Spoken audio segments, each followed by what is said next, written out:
Welcome to the I'm Book podcast. I'm April O'Leary, and this is the YouTube version of our podcast. To get the audio version, you can hop on over to Spotify or anywhere that you consume audio podcasts. We are going to jump into some really cool content, so stay tuned for our next guest. We look forward to connecting with you, and be sure to subscribe. And to start your author adventure, hop on over to o'learypublishing.com, where you can map out the entire process and see what writing a book would look like for you. Let's get started.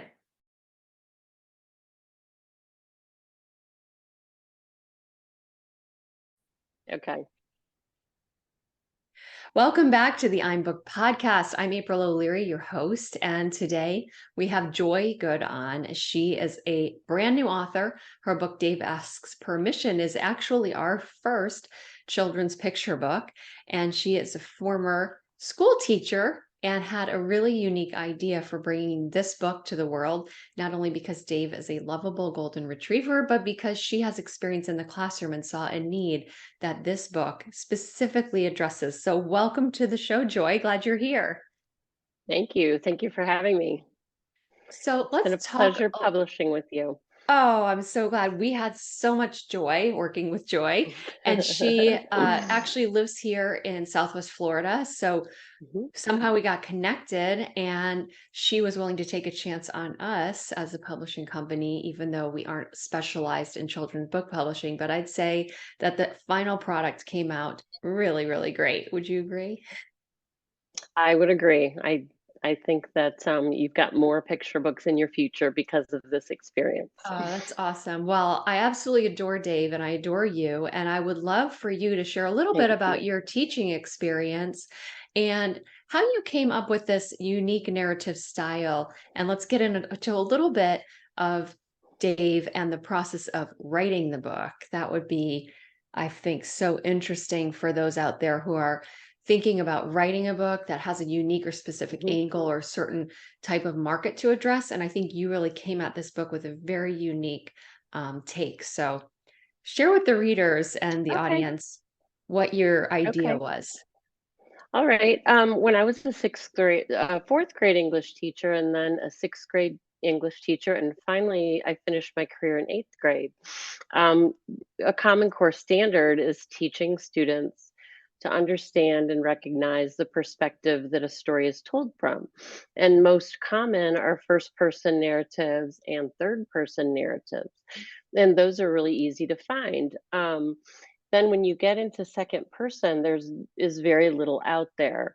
One time I did read a chapter book that was written in second person, and I thought it was very intriguing, and that stuck with me. It was a book called Confidence by an author, Todd Strasser, and I just liked the way the narrator talked to the main character throughout the book and told the main character what she thought and what her feelings were throughout the book by calling the main character, the protagonist, you. Um, Most second person narration, books or publications are, a recipe, instructions with command sentences, like you put in a cup of sugar, but the you is not stated, the you is implied. So when you teach second person, it's really hard for kids to latch on to. I also liked writing it this way because the narrator is a human, and he got to tell Dave how he felt rather than a kind of a dog. It's still a human attaching feelings onto a dog, and truly we don't know what dogs feelings are, so that's why I liked that point of view also. And I just think that it fills a niche in teaching that teachers from first grade all the way up through high school could actually use the book to demonstrate a second person narration because it is so unusual. I find it so So that's intriguing what I as well mhm, because using that second person narrative as someone, I have an elementary ed degree. I have three children, and so I still have mm, a gluttonous amount of children's books around my house that I love and adore. And over all right. of the years of reading to my own children and Mhm. teaching, I never came across in all that time Hmm. a picture Right. book that was written in the second person narrative. And so Yeah. one of the things I really loved when Joy and I first met was that she took this really interesting um, approach to writing a story that was just a really heartwarming story about her dog, Dave. And I think had she chosen to write it in the first person or in some other way, it could have been very cute, but I don't know that it would have necessarily that really specific, unique standout point that she was able to create by choosing the second person narrative. So when you're considering writing a book, if you're listening to this and you're thinking about it, there's always ways to Hmm. think differently about writing. How can you bring something different to the table? And I believe that that's one of the unique pieces that Joy did so well, in addition to some other things that she did really, really excellently. And this is before she even came to us. So I am, disclaimer, not taking any credit for this. I am saying when she brought us her idea, I was like, you're pretty much done. I'm not sure you need us. I think I said that in our very first Oh, I meeting. needed you. I needed you, all right. I needed you for all the things I didn't know how to do. Writing the book was easy. All the stuff you guys do is the hard part, Well, in we my made a great opinion. team, and that's for sure. So, one of the Yeah. pieces of having a children's picture book that's important for teachers, parents, librarians, and children are very aware of it is the Lexile level. And Hmm. so, one of the things that we do and we did together was to submit the book for Lexile leveling, meaning that on the back of the book, it tells the reader, the teacher, the parent, the guardian exactly what level this book is appropriate for. So, do you want to talk about that and using Lexile levels and what that means to a teacher or a student? And even a parent who might be listening to this, who maybe they don't even know what their child's Lexile level is, or they have never Right. heard that term before. Just a little piece of education, I think, might be appropriate here. Sure. Well, the Lexile level is, it's attached to a grade level. Dave Asks Permission ended up being, for a picture book, it's a fairly high Lexile level. It's 570, which, depending on the child, of course, because it's very personalized, it tends to be second to fourth grade. It's a fairly big range of reading level. Vocabulary goes into that Lexile level, sentence structure, use of figurative language that, children, may not understand without instruction, um, the vocabulary choices, the ability to, length of sentences, also, all of those things come into play with Lexile level. And then also the fact that this is a second person narration also took it up to, I believe, to a higher level because it is an unusual perspective. It will be a little more challenging for especially younger children to grasp, just because it's a new way of, hearing a story told, where the author, the protagonist isn't calling themselves I or me. They have to grasp the fact that the narrator is outside of the story talking to the main character. So that does make it a higher level thought process that some kids will need a little more time to wrap their head around. That's why I see it as a really good read aloud, a really good teaching tool for teachers to use, and then to gradually release that responsibility of, oh, okay, to the student, now I understand. I think it requires a little bit of instruction before just handing this particular book to a younger child, of course, and even an older student understanding it from the unusual perspective. So that does take that difficulty level a little bit higher for a picture I book. love that. You know what I would love, or I would request, could you read a few pages just to give the Oh, listener sure. an idea of what we're talking about if they're still feeling like, what is a Lexile level and second person narration? It's been a long time since I was in school. I'm not even sure what you're talking about. I'm not Sure. assuming you as a listener are not aware of what she's talking about, but for that person who may be the student who never raised their hand, I'm asking Sure. that question for. I understand. So I'll start kind of in the middle of the book. I'm a character in the book, and I'm called Grammy in the book. So the narrator calls me Grammy, and he calls Dave you. So I'm going to start to read where I'm rolling out some cookie dough. Grammy stops banging the dough. You hope that part is over. Now she pushes the flattened lump back and forth with the stick. The lump isn't a lump anymore. Also, there's white powder flying around. And that's kind of a place where I would want the students to say, oh, I bet that's flour, rather than saying flour. It's kind of like an inference type of situation. So my teaching brain kind of came into play when I wrote the story too, so that there would be opportunities for the students to be able to have to infer what was being spoken about, and also the fact that Dave might not know what flour is, so Dave would be thinking of it as white stuff. Grammy has transformed the dough into a big flat circle. Little puffs of the white stuff have settled on the floor around you. I love Grammy that. seems happy with her flat circle. You don't think she knows that she has some of that white stuff on her nose. She talks to you as she works. She says, Davy, now it's time to cut out the hearts. So there's dialogue in there as well, with me talking to Dave, as well as the narrator telling the story to Dave. And I love it because it's the story itself is so adorable. And I'll get to Dave in a minute and a little bit about how you were able to tell the story and frame it in such a way that you're talking really about integrity, which is also a high level, not categories, not the word, my brain just, a high level, concept is the right Well, word. Concept yeah, to be thinking about absolutely, right. how a dog is exhibiting integrity, how Grammy is responding to Dave, and all of those things that I think you baked right into the story. No pun Mhm. intended. Yes. So during this story, Dave, as your adorable golden retriever, has what problem as he is watching you roll out the dough?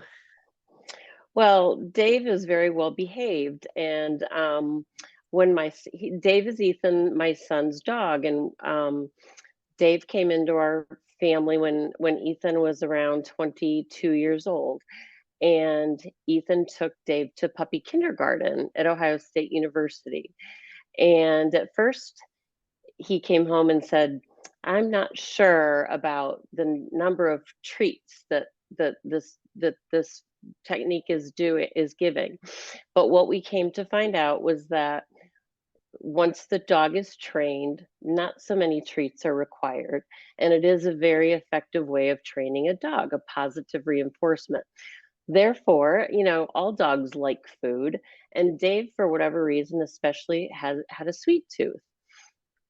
So when he and I, as his dog grandmother, tend to spoil my granddog as you would spoil a regular human grandchild.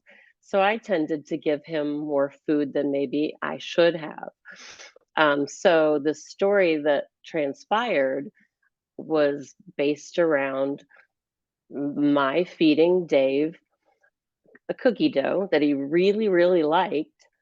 But then when he was faced with a situation of, do I go with my training, or do I go with, do I love this cookie dough? And he comes upon, this quandary in the book as to, do I go with my stomach, or do I show integrity in regarding an opportunity that Dave had to have a cookie. And it is a very true story. Dave handed me the story, and my job was just to write it and share it with the world. But So Dave provided the story. I love it. And Mhm. Dave provided you with the opportunity to be photogenic for your book. because let's Yeah. talk a little bit about the Okay. amazing illustrations and how they came about, because that I think is such a key ingredient to this whole recipe of how beautiful the book came out is the Yeah. illustrations that were photographs. So how did you take this story that landed in your lap and recreate the photography?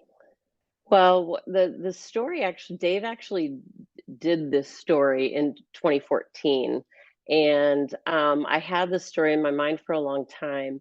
I actually have a couple of artist friends who I considered using as illustrators, but I just in some way I really wanted them to be more real than that. So what I did is I had my partner Keith take all of these pictures. I wrote down the story and I wrote, here's the picture that I need for this page. Here's the picture that I need for this page. And I also couldn't take the photos myself because I'm a character in the book. So I needed to be in a lot of the photos. And and the story takes place over 3 days. So I needed to wear 3 different outfits. And there were all these things that went into that. But just plain photographs didn't look like a picture book to me. So I found an app, a photo app called the Prisma app.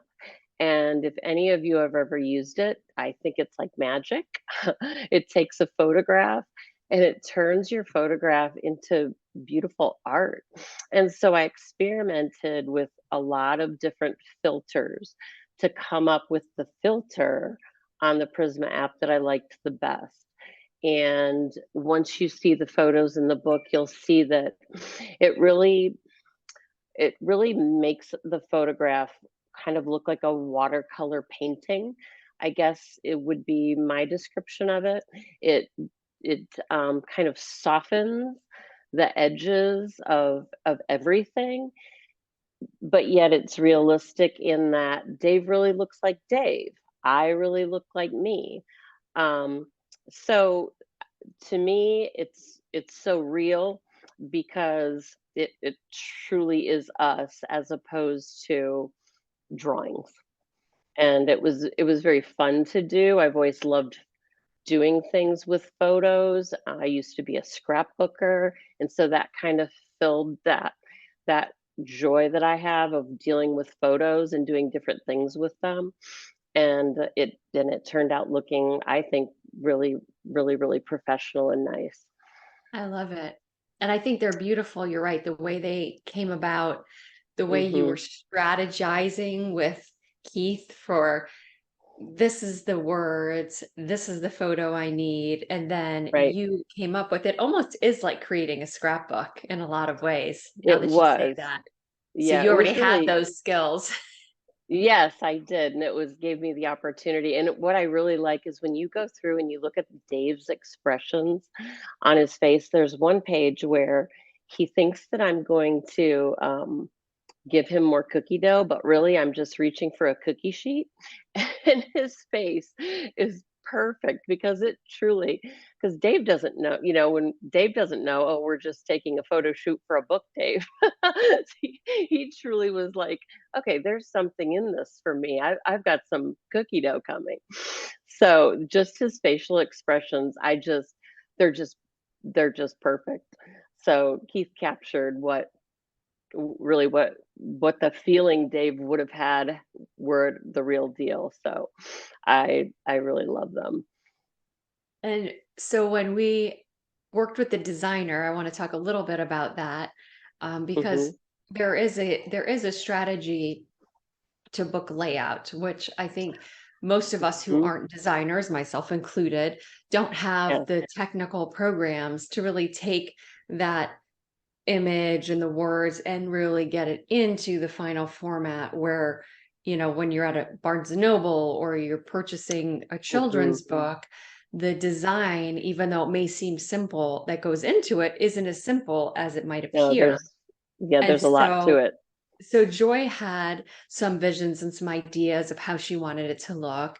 And our designer had some ideas and I had some ideas. And so we melded these ideas together and we did some variations on interior samples that where we take a few different spreads, some single page spreads, some double page spreads, and then we lay them out in different ways with different fonts and different kind of styling. And from there, we talk about what do we like, what do we not like. And so how did that go for you? Like what were your feelings going through some of that process? Because it is a time when it can be inspiring and frustrating, and there's collaboration, and there's like, I'm not getting my point across, or I love this and I hadn't thought of it, or, all of those various things are on the realm of possibility. But how did you feel during that time? I feel like I think I feel like I had specific ideas in my mind about color. I know what kind of font I like. I know, and I knew, some kids' books are too cartoony for my taste. I wanted it to be very simple. I like plain backgrounds. So for me, it was not difficult because I do know what I like. I feel like if you are an author and you don't have a specific vision, it could be incredibly overwhelming because you have to talk about color, you have to talk about font size. Do you want all caps? Do you want it lowercase? Do you want it, you know, whimsical? Do you want it traditional? And because I had a vision in my head of how I wanted it, it was not difficult because when your designer presented me with different options, it was easy for me to say, I do like that, I don't like that, I do want this, I don't want that. But what your designer also did for me, which was really nice, is introduce things that I didn't know were available. For instance, the fading out of the background of some of the photos where the setting didn't matter as much. And then she could pull up the color on Dave and make Dave more exaggerated. Or she could um, focus in on one little aspect of the photo where it's like, oh, I didn't know you could do that. So, as much as I knew that I liked, I also didn't know what all my options were. So it was really nice to be able to say, hey, could we do this? And also, like, we would move the font from, sometimes she would have it at the top of the page. And then there was an issue, and I can't recall exactly what it was, but it was like, well, I think based on what those words even are, it would be more eye-catching to move the font or the text on that page to the bottom of the illustration.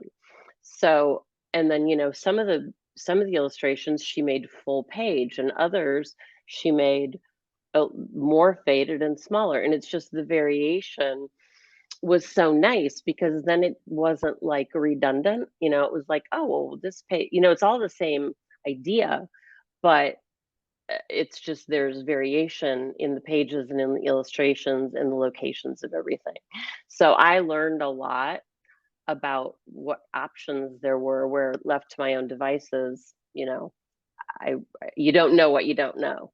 Right. I think of it So a lot of times, just like in the real world, if you are someone who has a specific style you want for your home, let's say an interior mhm, design style, maybe yes. you like Mhm, modern, maybe you like traditional, like you said, maybe you're right. more drawn to that island look, a Tommy Bahama look, or maybe you want more Sure. of that Queen Victorian Mhm, look or whatever. But so the designer's not trying to get you to change the style mm-mm, that you want.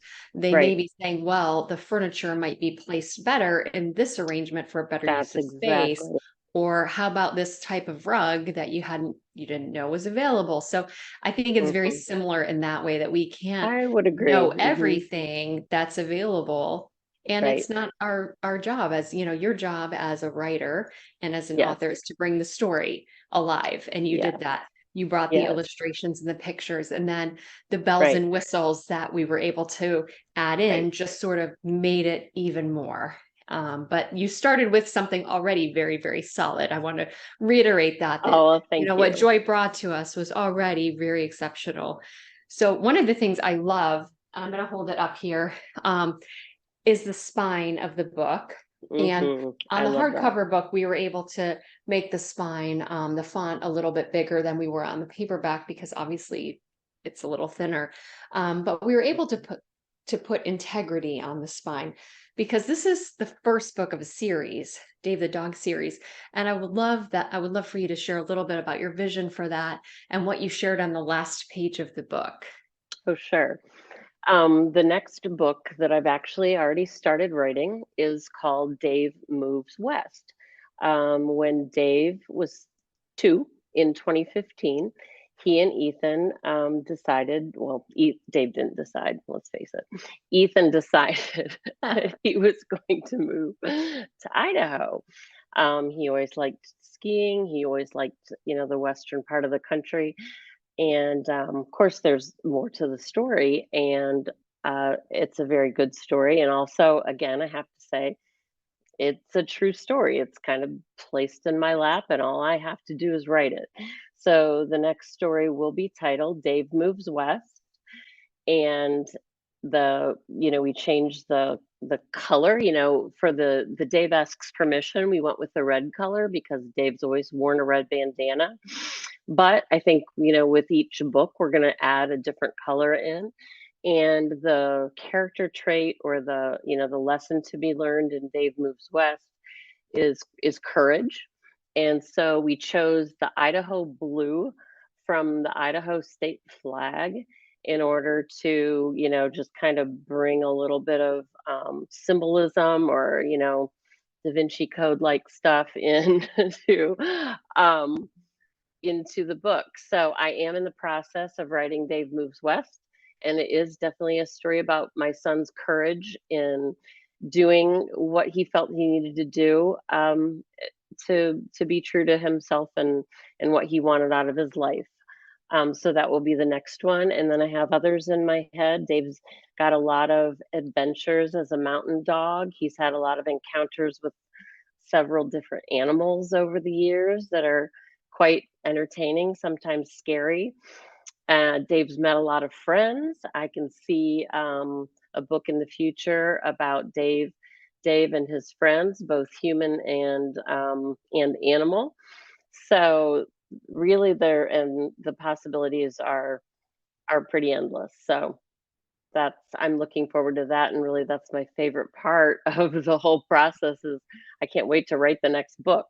I love it. And part of what's exciting to me as a publisher and working with a designer and with an author who has a vision for a series is you really can create that series look from the first book. So part of it is having in mind that, Dave has so many more stories to be told. But I think part of what was really fun and exciting, and also maybe felt like bigger than maybe what a one-time author feels, is like, I'm choosing styles that will hopefully carry through for Right. many other books, font styles and design art styles. Because if you open a book that's a Bernstein Bears book or a Clifford book, or Arthur book, you know what to expect. You know what those characters look like. You know what the font is. You know what the layout is, and it's all becomes you come to love those characters, right? And you expect what you expect in those books. So I can envision on the shelf where these Dave Asks Permission and Dave's Moves West, and it has the character quality below it in the blue, like you said, and there will be a whole set of them. So that's very exciting. Yeah, that's the plan, with all different colors. So I'm excited about that. It gives me a goal. And I love that Joy was able to see this bigger picture, and that she was willing to jump into the deep end, because I want to share the screen here and show your website. Because one of the things that, as a new author, not everybody comes to us with a website or Instagram started or anything. Some have some from another endeavor they did, or they might have started a consulting business, or they might have started something. But because this was Joy's first book, we really had the chance to get right in, and joygood.net is where you can get the signed copies of her book. She has hardcover copies right here and signed paperback copies. There's also a 10% off code that you can use when you're on the website that you can opt in for and get the coupon code. Tonight, we're having her Zoom book launch party. There's a cute video here that shows Dave in action. And then we have some sample interior spreads on here. We've got Joy's beautiful picture, and a note to the parents, teachers, and the curriculum standard, which I think are all really important for that book. So be sure that you go to joygood.net, and that's the only place that you can get signed copies of the book. If you want just a regular hard copy or paperback, you can get that on Amazon, Barnes and Noble, any other book retailer. Was there anything else you wanted to share about how you're feeling as a first-time author, or anything that we didn't cover yet about Dave? Or No, it's just very exciting. I'm just grateful to be able to have the time in my life to be able to do this. I think about other authors. I'm 58 years old, and I think about Grandma Moses, who didn't paint her first painting till she was in her 90s or something, and other authors that have started later. So I'm just very grateful that I've had the opportunity to be able to do this. It's been in my head for a very long time. I think I started writing the story back in 2016, and here it is 2023, and it's finally for real. So I guess what I would say to other people is I'm the only person who could have written this book, and yes, there are a million picture books out there. Yes, there are a million children's books, but I'm the only one who could write this one. And if you're thinking about being a writer, you're the only one who can write what's in your head. So I'm glad that I had April and O'Leary Publishing to help me, because they serve the role of doing the things that I don't know how to do, and they help me do it and get my book into reality seamlessly. And without them, I would not be here today. So I'm very grateful to April and everybody at O'Leary Publishing has been so professional, so efficient, so kind, so encouraging, that it's just been a wonderful experience, and I'm very thankful for that. So thank you. well, thank you for that. That was completely unsolicited. It I'm absolutely humbled, was. really. It I'm very absolutely was. humbled by that. I thank I've you said so that the whole much for time. such kind words.